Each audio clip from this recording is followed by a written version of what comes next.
जिस तरह से बीजेपी कमजोर करते जा रही है संविधान का और बोलने की अभिव्यक्ति खत्म करते जा रही है। अब बीजेपी निर्धारित करती है कि कौन चीज आपको बोलना है, क्या चीज खाना है, कैसे कपड़े पहनने हैं। तो जाने का प्रयोजन हो गया सभी दिल्ली में कांग्रेस के नेताओं की बैठक है, क्या कुछ इस पर? ये चुनाव के बाद जो है ये परंपरा रही है कि औपचारिक तौर पर केंद्रीय नेतृत्व वहाँ बुला करके लोगों से चर्चा करते हैं और समीक्षा होती है। सब कोई लड़ने वाले उम्मीदवार और जो लीडर्स हैं, राज्य के लीडर्स, उनसे राय लिए जाते हैं कि कैसे क्या हुई, आगे की रणनीति क्या है। और दूसरे तरफ 14 दिसंबर को रैली है SIR पर, तो उसकी भी तैयारियों की समीक्षा होगी। ये दो विषय है।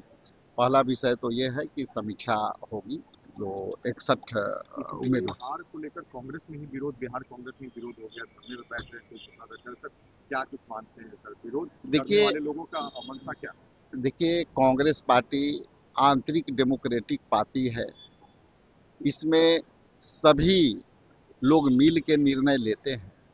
ठीक है, जो निराश हैं, जो असंतुष्ट हैं, टिकटधारी थे, टिकट मांग रहे थे, नहीं मिला, तो असंतोष होना लाजमी है। इसके लिए कोई बड़ी बात नहीं है।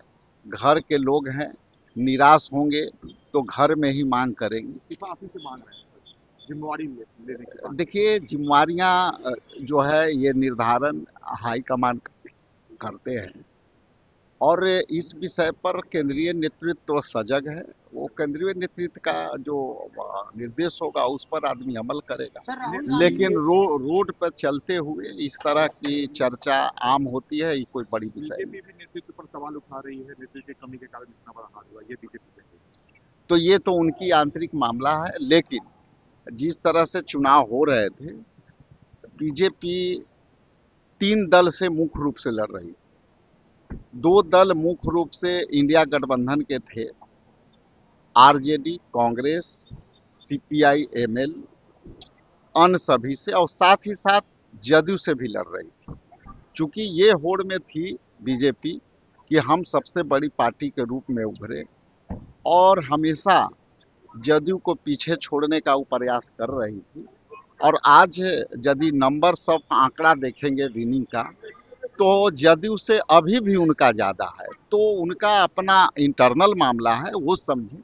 लेकिन हम लोग जो समझ पाए हैं यही बात। सर, राहुल गांधी ने कहा है कि अति पिछड़ों और दलितों का नाम जो है काटा जा रहा है और अपने मनपसंद का मतदाता सूची तैयार। ये SIR पर पहले भी मैंने कहा था। राहुल जी के बातों को आगे बढ़ाते हुए मैं इतना जरूर कहूँगा कि सरनेम वाले नामों को हटाया जाता है।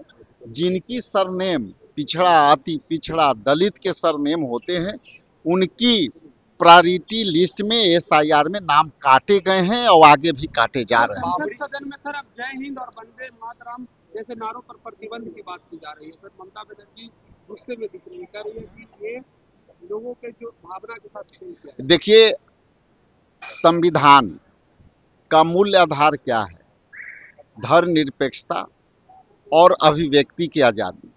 चाहे वो संसद के अंदर हो, चाहे विधानसभा के अंदर हो, चाहे बाहरी नागरिक का हो। इसलिए ये संविधान के मसला जिस तरह से बीजेपी कमजोर करते जा रही है संविधान का और बोलने की अभिव्यक्ति खत्म करते जा रही है।